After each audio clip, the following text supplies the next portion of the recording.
किताब मुक़द्दस की तालीमात के मुताबिक खुदा हमें मुख्तलिफ सूरतों में खुशखबरी की मुनादी की वजाहत करते हैं। हम मत्ती बाब 13 आयत 10 पर एक नज़र डालते हैं। शागिर्दों ने पास आकर उससे कहा, तो उनसे तमसीलों में क्यों बातें करता है? उसने जवाब में उनसे कहा, इसलिए कि तुमको आसमान की बादशाही के भेदों की समझ दी गई है, मगर उनको नहीं दी गई। सिर्फ इस मंजर को देखकर ही हमें यह समझना चाहिए कि हमें उस खुदा के साथ कैसा रवैया रखना चाहिए जो हमें आसमानी बाप और आसमानी माँ के बारे में सच्चाई समझने की तौफीक देते हैं, जो आसमान की बादशाही के भेद हैं। मैं सोचता हूँ सिर्फ इस एक हकीकत की वजह से हमें इस सब्त के दिन पर वाकई खुश होना चाहिए, सही? तकरीबन 2000 साल पहले जब यीशु पैदा हुए तो हेरोदिस बादशाह और सब यहूदियों में बड़ा हंगामा बरपा हो गया था। वो बेताबी से मसीहा की आमद के मुंतजिर थे। ताहम हेरोदिस बादशाह और यहूदिया के लोगों ने यीशु को कबूल नहीं किया था। क्या यह निहायत अहम पहलू नहीं है? ऐसे लोग हैं जो महज आसमान की बादशाही के भेद को जानते हैं और बाज ऐसे हैं जो इसे समझकर कबूल करते हैं। आज हमें एक बार फिर खुदा का शुक्र अदा करना चाहिए कि उन्होंने हमें न सिर्फ आसमान की बादशाही के भेद को जानना बख्शा है, बल्कि जो हम जानते हैं उस पर ईमान रखने, समझने और उस पर अमल करने की भी इजाजत दी है। आयत 12 से जारी रखते हैं, क्योंकि जिसके पास है उसे दिया जाएगा और उसके पास ज्यादा हो जाएगा, और जिसके पास नहीं है उससे वो भी ले लिया जाएगा जो उसके पास है। मैं उनसे तमसीलों में इसलिए बातें करता हूं कि वो देखते हुए नहीं देखते और सुनते हुए नहीं सुनते और नहीं समझते। खुशखबरी मुंसिफाना तौर पर पेश की जाती और सुनाई जाती है, मगर इन सब बातों को समझने वाले ही इसे कबूल कर सकते और इस पर अमल कर सकते हैं।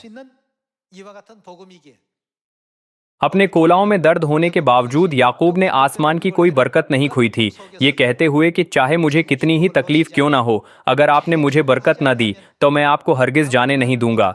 बुराहे करम मुझे बरकत दें। इसी तरह हमें आसमान की किसी भी बरकत को खोना नहीं चाहिए। हम आयत 12 दोबारा देखते हैं, क्योंकि जिसके पास है उसे दिया जाएगा और उसके पास ज्यादा हो जाएगा, और जिसके पास नहीं है उससे वो भी ले लिया जाएगा जो उसके पास है। मैं उनसे तमसीलों में इसलिए बातें करता हूं कि वो देखते हुए नहीं देखते और सुनते हुए नहीं सुनते और नहीं समझते। और उनके हक में यसायाह की ये पेशियन गोई पूरी होती है कि तुम कानों से सुनोगे पर हरगिज न समझोगे और आंखों से देखोगे पर हरगिज मालूम न करोगे। क्योंकि इस उम्मत के दिल पर चर्बी छा गई है और वो कानों से ऊंचा सुनते हैं और उन्होंने अपनी आंखें बंद कर ली हैं, ता ऐसा ना हो कि आंखों से मालूम करें और कानों से सुने और दिल से समझें और रजुआ लाएं और मैं उनको शिफा बख्शूं। लेकिन मुबारक हैं तुम्हारी आंखें इसलिए कि वो देखती हैं और तुम्हारे कान इसलिए कि क्या वो सुनते हैं। खुदा ने क्यों कहा कि हम मुबारक हैं?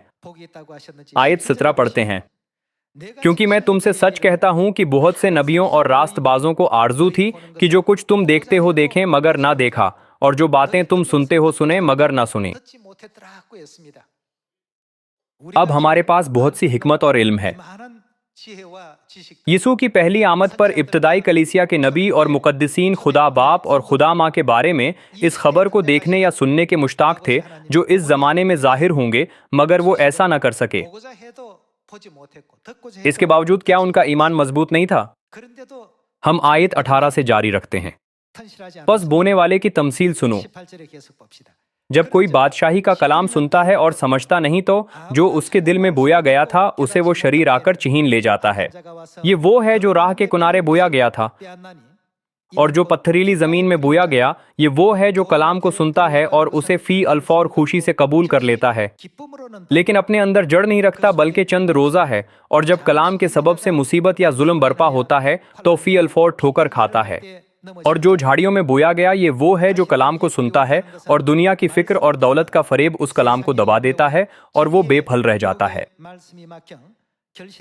और जो अच्छी जमीन में बोया गया, ये वो है जो कलाम को सुनता और समझता है और फल भी लाता है। कोई 100 गुना फलता है, कोई 60 गुना, कोई 30 गुना। शायद कुछ पथरीली जमीन पर गिरे और कुछ झाड़ियों में। ताहम हमें यकीन रखना चाहिए कि अच्छी ज़मीन पर गिरने का इम्कान बढ़ जाता है। 믿어야 되겠습니다.